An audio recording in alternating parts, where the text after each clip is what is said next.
السلام علیکم ورحمۃ اللہ.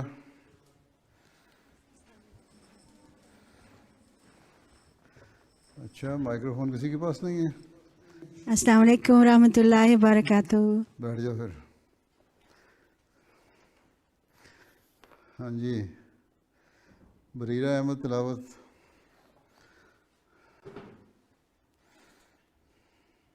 السلام علیکم ورحمۃ اللہ وبرکاتہ. پیارے حضور، وعلیکم السلام. خاکسار سورہ علق کی آیات 1 تا 6 کی تلاوت پیش کرے گی. اعوذ باللہ من الشیطان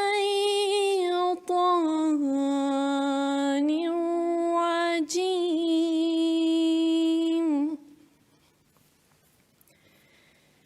بسم اللہ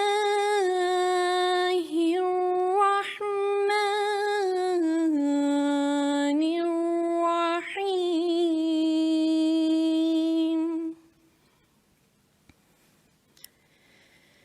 اقرأ باسم ربک الذی خلق. خلق الإنسان من علق. اقرأ وربك الأكرم الذي علم بالقلم. علم الإنسان ما لم يعلم. جزاک اللہ. پیارے حضور. یاسیہ رحمان ترجمہ.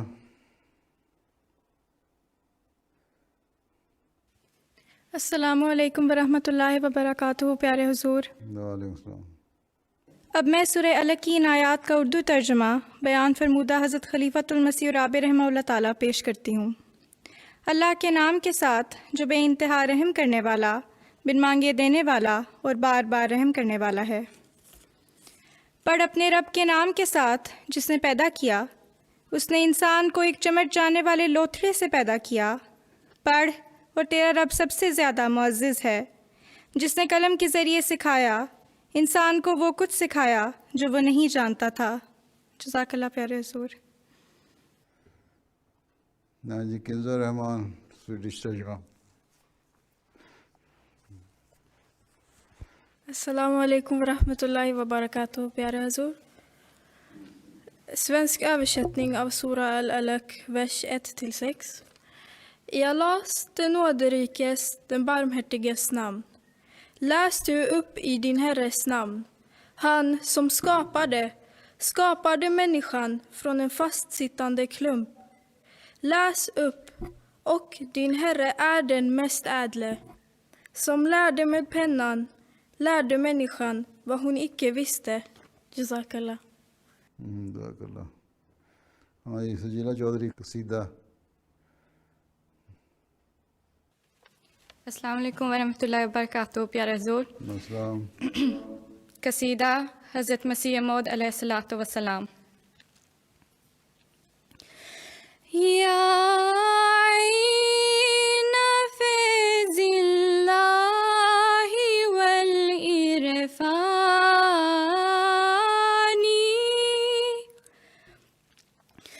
یسعی الیک الخلق کالزمان.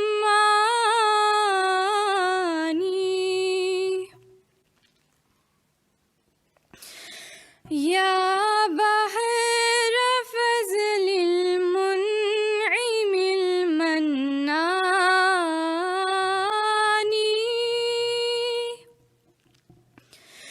تهوی إليك الذمر بالكيزان. يا شمس ملك الحسن والإحسان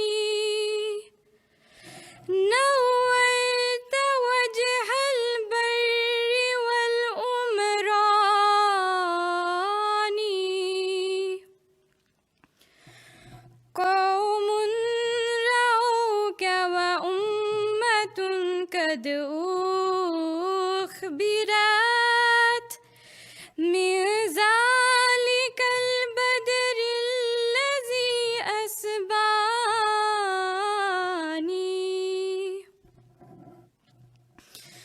يبكون من ذكر الجمال سبابة وتعلما من لوعة الهجران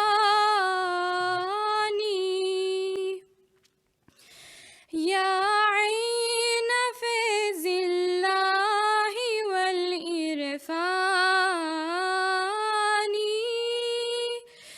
يسعى إليك الخلق كالزمان.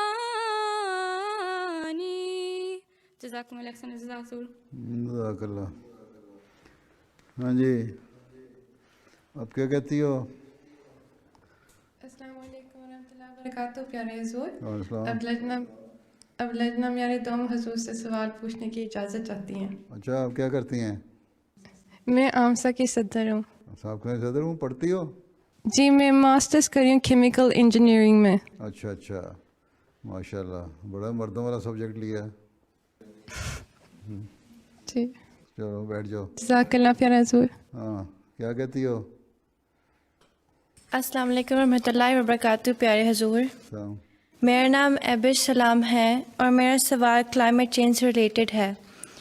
فار ایگزامپل جماعت کے پروگرامز میں بہت زیادہ ڈسپوزیبل پروڈکٹس یوز ہوتے ہیں، مثلاً گلاس، پلاسٹک.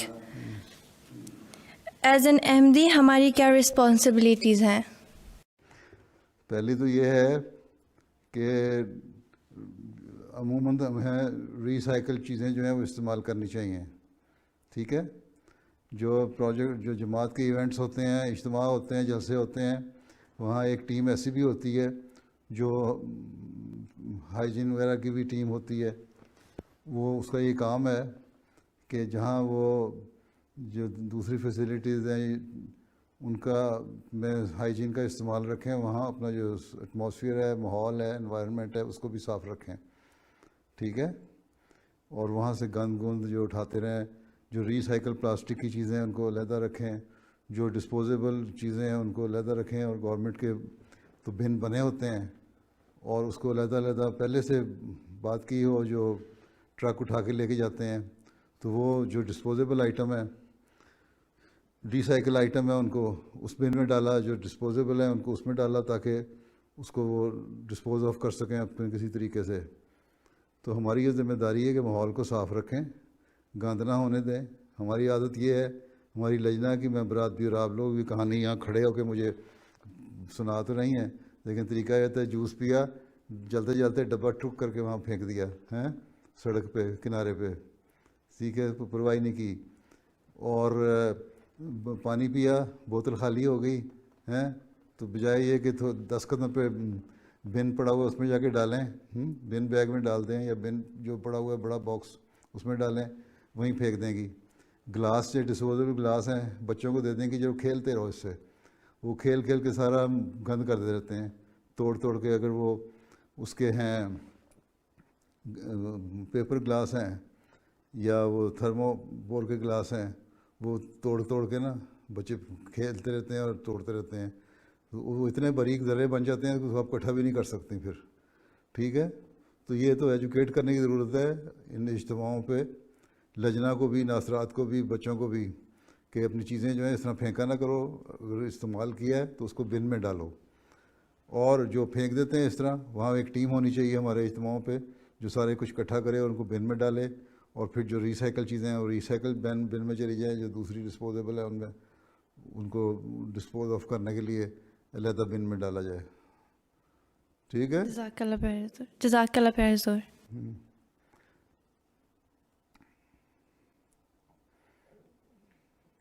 السلام علیکم پیارے حضور. وعلیکم میرا نام طوبہ ملک ہے. میرا سوال یہ ہے کہ ہم مسلمان مانتے ہیں کہ اللہ سب جاننے والا ہے، دائمی علم کا مالک ہے. ساتھ ہی ساتھ یہ بھی انسان کو اجازت دی گئی ہے کہ اپنی آزادی ہے، اپنے ہاتھوں سے وہ آنے والا کل لکھتا ہے. تو میرا سوال اپنے ہاتھوں اب فل آزادی ہے، فری ول جسے ہم کہتے ہیں، جسے وہ اپنے آنے والا کل لکھتا ہے.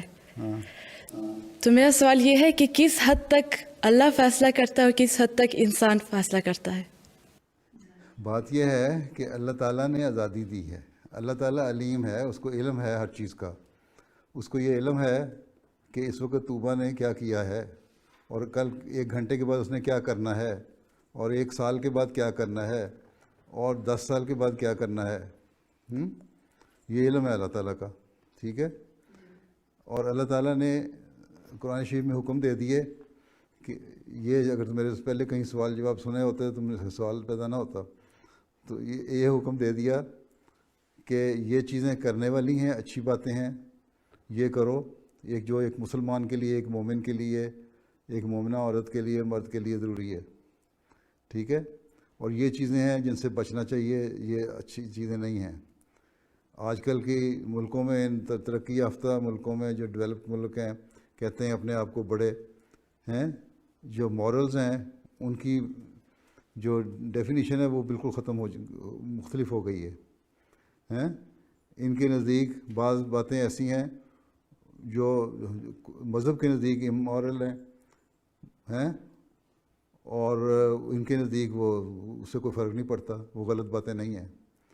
اللہ تعالیٰ نے کہا کہ یہ چیزیں جن کا قرآن کریم میں حکم دے دیا کہ یہ غلط باتیں ہیں، ان کو ہم نے نہیں کرنا. یہ ہماری لمٹس ہیں ڈوز اور ڈونٹس کی، کرنے کی اور نہ کرنے کی. ٹھیک ہے. اس کو ہم نے دیکھنا ہے قرآن کریم سے. اس لیے کہتے ہیں ہم کہ قرآن کریم پڑھتے ہوئے جہاں اللہ تعالیٰ نے حکم دیے ہیں نا، وہ حکم نکالو. حضرت مسیح علیہ السلام نے لکھا ہے ایک جگہ کہ 700 حکم ہیں، 500 حکم ہے یا 700 حکم ہے قرآن کریم کے، ان پہ عمل کرو. اس میں ہیں کرنے والے بھی اور نہ کرنے والے بھی. تو یہ ہماری لمٹس یہ ہیں. اب ہماری آزادی یہ ہے کہ ان باتوں کو کریں جن کو کرنے کا اللہ نے حکم دیا، اور ان باتوں سے رکیں جن کو رکنے کا اللہ تعالیٰ نے حکم دیا، نہ کہ دنیا کے قانون کو دیکھیں. آج کل کی دنیا کے قانون میں تو بہت ساری آزادیاں ملی ہوئی ہیں. ٹھیک ہے. غلط قسم کے ریلیشن جو ہیں ان کو بھی کہتے ہیں جائز ہے. ٹھیک ہے. لیکن اللہ تعالیٰ کہتا ہے ناجائز ہے. ٹھیک ہے. اس لیے یہ چیزیں ہیں. باقی اللہ کے علم میں ہے کہ یہ فلاں شخص اس قسم کی حرکتیں کرتا ہے، اس نے کل کی. لیکن اللہ تعالیٰ کے حکم میں یہ بھی ہے، علم میں یہ بھی ہے کہ یہ ہو سکتا ہے مرنے سے پہلے یا 20 سال بعد یا 30 سال کے بعد ریپینٹ کر لے، ان سے اپنی توبہ کر لے اور چیزوں کو چھوڑ دے. ٹھیک ہے. اور کیا کئی ایسے مثلاً واقعات ہیں کہ ایک شخص نے برائیاں کیں، قتل کیے بہت سارے، اور اس کو بعض بزرگوں نے کہا کہ تم تو بخشے نہیں جا سکتے. اس نے اس بزرگ کو بھی قتل کر دیا. پھر وہ چل پڑا، پھر نیکی کی طرف جانے لگا. اس کو خیال آیا کہ میں نیکی کی طرف جاؤں. پھر وہ چلتا رہا اور آخر راستے میں مر گیا. جب وہ مر گیا تو فرشتے آئے اور انہوں نے کہا کہ یہ جہنم کا فرشتہ کہتا ہے میں اس کو جہنم میں لے کے جاؤں گا، جنت والا کہتا ہے جنت میں لے کے جاؤں گا، کیونکہ نیکی کی طرف جا رہا تھا. آخر انہوں نے فیصلہ کیا کہ فاصلہ ماپتے ہیں.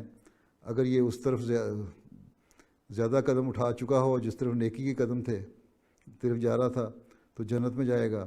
اگر یہ نیکی کی جگہ سے دور تھا ابھی اور برائی کے قدم طرف قریب تھا تو پھر اس جہنم میں چلا جائے گا. خیر جب فاصلہ ناپنے لگے تو فاصلہ اس طرف زیادہ نکلا، اس طرف جا چکا تھا جہاں نیکی کی طرف وہ جا رہا تھا. اللہ تعالیٰ نے اس کو بخش دیا. تو اللہ تعالیٰ کے یہ علم میں تھا کہ الٹیمیٹلی اس نے یہ عمل کرے گا اور یہ بخشا جائے گا. ٹھیک ہے. اور یہ اس کا علم تھا. لیکن انسان کو علم نہیں تھا کہ وہ بخشا جائے گا کہ نہیں. اس شخص کو تو علم نہیں تھا، وہ تو ایک خواہش تھی نا اس کی. تو اس خواہش کو پورا کرنے کے لیے وہ جا رہا تھا. اللہ تعالیٰ نے اس کی خواہش کی قدر کی اور اللہ تعالیٰ کو پتہ تھا کہ یہ خواہش کرے گا آخر میں جا کے. یہ اللہ کا علم ہے اور اللہ نے اس کو بخش دیا.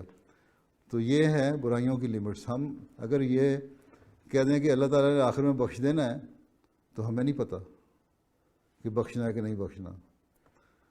یہ نہیں ہم کہہ سکتے ہم بہت نمازیں پڑھنے والے ہیں تو اللہ تعالیٰ ہمیں بخش دے گا. ٹھیک ہے. کیا پتہ ہمارے سے آخر وقت میں کوئی ایسی برائی سرزد ہو جائے جو اللہ تعالیٰ ہمارے سے ناراض ہو جائے.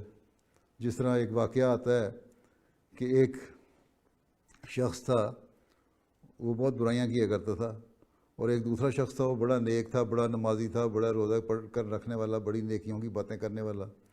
اور وہ نیک شخص جو کہتا سمجھتا تھا نا اپنے آپ کو, اس نے اس شخص کو کہا جو برائیاں کرنے والا تھا کہ تم بہت برے شخص ہو, تم جہنم میں جاؤ گے, تم بخشے نہیں جا سکتے. اس میں تکبر پیدا ہو گیا اپنی نیکی کا. جب وہ مرے دونوں, تو اللہ تعالیٰ نے دونوں کو اکٹھا کر دیا, ٹھیک.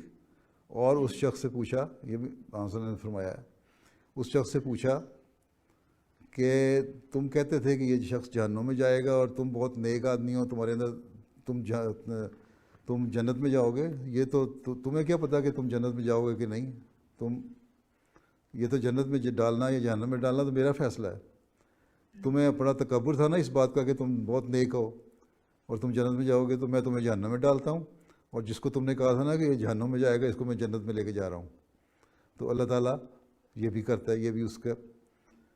تو یہ اس بات کے کہنا کہ جی کیونکہ اللہ کے علم میں ہے کہ ہاں کیا ہونا ہے ہمارے ساتھ الٹیمیٹلی, اس لیے ہم نیکیاں نہ کریں یا جو مرضی کرتے رہیں, برائیاں کرتے رہیں تو کوئی فرق نہیں پڑے گا, تو وہ غلط چیز ہے, ٹھیک ہے. اس لیے ایک علم ہے خدا تعالیٰ کا, ایک ہمارا عمل ہے. ہم نے عمل کرنا ہے اللہ کی کو راضی کرنے کے لیے, اور کیا عمل کرنا ہے وہ اللہ تعالیٰ نے ایک مسلمان کو بتا دیا قرآن کریم میں کہ یہ تمہارے کرنے کی باتیں ہیں, یہ تمہارے نہ کرنے کی باتیں ہیں. تم نے اللہ تعالیٰ پہ ایمان لانا ہے, رسولوں پر ایمان لانا ہے, اللہ کے حکموں پر چلنا ہے, نمازیں پڑھنی ہیں, روزے کا حکم اللہ تعالیٰ نے دیا وہ کرنا ہے, اور بہت سارے حکم ہیں قرآن کریم میں. مثلا پردے کا حکم ہے عورتوں کو کہ حجاب رکھو, سر کو ڈھانکو, سینے کو ڈھانکو, آنکھیں نیچی رکھو. مردوں کو بھی حکم ہے یہ کہ نظریں نیچی رکھو, یوں پٹر پٹر عورتوں کا نہ دیکھتے رہو. ہاں, تو جس طرح پہلے عورتوں کو حکم ہے نا, عورتوں سے پہلے مردوں کو حکم ہے کہ تم بھی اپنی نظریں نیچی رکھو, حیا پیدا کرو اپنے اندر, بے حیا نہ بن جاؤ, ٹھیک ہے. تو یہ ساری اگر مرد نہیں مانتے تو ان کو سزا ملے گی, عورتیں نہیں کریں گی تو ان کو اللہ تعالیٰ. لیکن اللہ تعالیٰ بخشنے والا, یہ اللہ بہتر جانتا ہے کہ آخر وقت میں کسی انسان کی کیا نیکی اسے پسند آتی ہے اور وہ اس کو بخش دیتا ہے, ٹھیک. یہ علم اللہ کا ہے, ٹھیک ہے. چلو شکریہ, جاؤ پھر.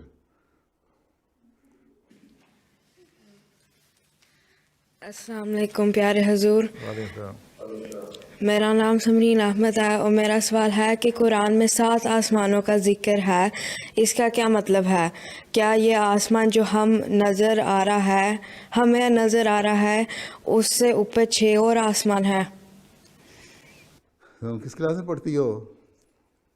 کیا کس کلاس میں پڑھتی؟ میں 9th گریڈ میں. 9th گریڈ میں ہو. تم نے ابھی سائنس میں اتنا نہیں پڑھا کہ آسمان سے مراد کیا ہے, ہمارے اوپر فضا ہے وہ کتنی ہے. یہ تو آسمان تو ایک اسپیس ہے, کوئی سالڈ چیز تو ہے نہیں, ٹھیک ہے. تو اللہ تعالیٰ نے وہ بات تو نہیں کرنی تھی کہ جو حقیقت میں ہے نہیں. اللہ تعالیٰ کو ہمارے سے زیادہ پتہ ہے کہ آسمان اسپیس ہے. اس کا مطلب یہ ہے کہ آسمان کے 7 درجے ہیں, اسپیس میں 7 اسٹیپس ہیں. ایک اسپیس کا ایک سرکل ہے, پھر دوسرا سرکل ہے, پھر تیسرا, پھر چوتھا, ٹھیک ہے. اور اس میں نکلتا ہے ایک. اب ہمارے اس اسپیس میں سے جو ہماری ایک اسپیس ہے نکلنا ہو تو بیریئر توڑتا ہے ساؤنڈ, اور وہ بیریئر توڑ کے جو ہمارے راکٹس ہیں وہ باہر نکلتے ہیں, ٹھیک ہے نا. تو ایک اسپیس سے نکلے نا, وہ کوئی سالڈ چیز میں سے تو نہیں نکلے, لیکن ایک اسپیس میں سے نکل کے دوسری اسپیس میں گئے, ٹھیک ہے. تو اسی طرح 7 لیئرز ہیں اور اسی طرح درجے مقرر کیے گئے ہیں اللہ تعالیٰ نے آسمان کے, تاکہ یہ بتانے کے لیے کہ ایک تم اسی کو نہ سمجھو کہ یہ تم دیکھ رہے ہو تمہارے سامنے تو جو نظر آ رہا ہے یہ آسمان ہے, بلکہ آسمان میں بھی مختلف سٹیپس ہیں, اور اس میں بھی مختلف یونیورس ہیں, اس میں بھی مختلف پلانٹس ہیں, ٹھیک ہے. اس لیے سوچو, اس لیے اللہ تعالیٰ نے کہا ہے میری جو تخلیق ہے نا اس پہ سوچو اور غور کرو. کیونکہ یہ سمجھ کے کہ جی ہم اس زمین میں رہتے ہیں، یہی زمین سب کچھ ہے، یہ چاند سب کچھ ہے، یہ سورج سب کچھ ہے، یہ نہیں، ٹھیک ہے؟ یہ ہمارے جو 7-9 پلینٹ ہیں، یہ پلینٹ نہیں ہیں بلکہ اور بھی ہیں، ٹھیک ہے؟ اور یونیورس اور بھی ہیں ہزاروں. تو اسی سے مراد یہ ہے کہ کئی آسمان بنائے ہوئے ہیں. ایک بتایا ہوا ایک آئیڈیا دیا ہے کہ تم ایک اس اسپیس کو ایک اپنی اسپیس نہ سمجھو، بہت ساری اور بھی آسمان ہیں، ٹھیک ہے؟ اللہ تعالیٰ کا جو ہے بہت وسیع ہے، بہت پھیلی ہوئی چیز ہے اللہ تعالیٰ کی جو دنیا ہے، جو کائنات ہے یا کائناتیں ہیں، ٹھیک ہے؟ ٹھیک ہے. چلو جزاک اللہ.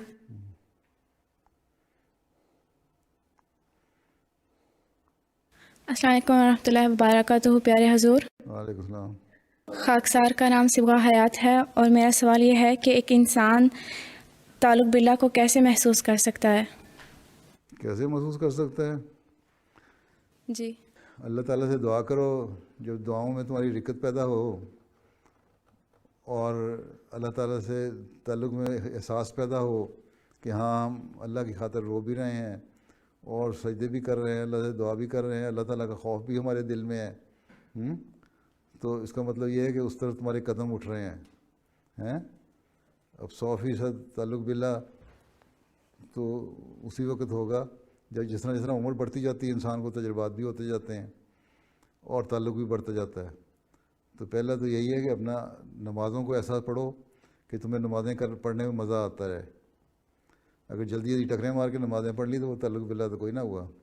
اگر کسی دوست کے پاس جاتے ہو اور کسی گھر میں جاؤ، اس کو جا کے کنڈی کھڑکا کے باہر سے ہل کر کے بات جلدی باہر آ جاؤ، تو وہ کہے گا عجیب میرا دوست ہے میری سہیلی ہے، یہ آئی ہے مجھے باہر سے حلوہ ہایا کر کے. میں نے کہا اندر آ کے بیٹھو، کوئی باتیں کریں، بیٹھیں کوئی چائے پئیں، کوئی جوس پئیں. وہ بجائے باہر سے ہیلو ہائی کر کے چلی گئی ہے. مجھے یہ عجیب طرح کی دوست ہے میری، یہ تو میری دوست نہیں ہے. پکی دوستیں تو وہ ہوتی ہیں جو بیٹھیں، ایک دوسرے کی سنیں، ایک دوسرے کے غم سنیں، ایک دوسرے کی خوشیاں دیکھیں. اسی طرح اللہ تعالیٰ کے ساتھ تعلق میں بڑھنے کے لیے اللہ تعالیٰ نے کہا ہے نمازیں پڑھو، عبادت جو ہے جس کا مقصد ہے انسان کے پیدائش کا، اس کو پورا کرو. اور وہ یہی سب سے پہلا سٹیپ یہی ہے کہ نمازوں میں اپنی ایسی حالت پیدا کرو کہ تعلق پتہ لگے کہ اللہ تعالیٰ سے تمہارا تعلق قائم ہو رہا ہے اور اللہ تعالیٰ تمہاری سن رہا ہے. ٹھیک ہے؟ جی. سمجھ آ گئی؟ چلو پھر جی. جاؤ آج نماز ذرا سجدے میں رو کے دعائیں کرنا. جاؤ پھر. السلام علیکم ورحمۃ اللہ. پیارے حضور، وعلیکم السلام. میرا نام خلود احمد ہے، اور میرا سوال یہ ہے کہ اللہ تعالیٰ نے قرآن کریم میں سورۃ الاعراف آیت 26 میں فرمایا ہے، ترجمہ: اسی میں تم جیو گے اور اسی میں مرو گے اور اسی میں سے تم نکالے جاؤ گے. یہ زمین کے بارے میں ہے، تو کیا مارس پہ لائف پاسبل ہوگا؟ اس کی متعلق آپ کا کیا ویو ہے؟ جزاک اللہ. ہمیں تو اللہ تعالیٰ نے اس زمین کی باتیں کہی ہیں نا، ٹھیک ہے نا؟ اس زمین سے مرو گے جیو گے، مطلب یہ ہے کہ تمہاری جو ڈپینڈنس ہے، تمہارا سارا انحصار جو ہے وہ زمین کی چیزوں کے اوپر ہی ہے. تم اسپیس میں بھی جاتے ہو نا، تو یہیں سے اپنے لیے کھانے پینے کی چیزیں لے کے جاتے ہو، ٹھیک ہے؟ جی. اور اس کے بغیر گزارا نہیں ہوتا. اگر ہوا میں بھی کوئی مر جائے تو پھر اس کی بھی ذرے جو اگر اسپیس میں بھی اڑ جائیں، لیکن اس کے جو خوراک یا جو چیزیں استعمال کر رہا ہے وہ اسی زمین سے لے کے گیا تھا. تو اس سے ایک مراد تو یہ ہے کہ زمین پہ ہی تمہاری ڈپینڈنس ہے ساری زمین کے انسان کی. جو مارس پہ رہنے والا ہے اس کی اس پہ ہوگی. اگر جب مارس پہ لائف نظر آئے گی ہمیں تب ہم بتائیں گے. لیکن جہاں جہاں لائف ہے، جس پلینٹ میں لائف ہے، اس لائف کا انحصار اسی پلینٹ کے ہے. ایک یہ مطلب ہے اس کا، ٹھیک ہے؟ لیکن ہمارا انحصار ہر بات کا زمین پہ ہی ہے. چاہے ہم اسپیس میں بھریں نا، تب بھی ہماری ڈپینڈنس زمین کے ساتھ ہی ہے. زمین سے ہی ہم چیزیں لے کے جاتے ہیں، زمین کی چیزیں ہم کھاتے ہیں، زمین کی چیزیں استعمال کرتے ہیں، زمین کا پانی ہم پیتے ہیں، چاہے ہم بعد میں چاہے راکٹ میں ہوا میں اڑ جائیں. ٹھیک ہے؟ تو جزاک اللہ. چلو علیکم السلام علیکم.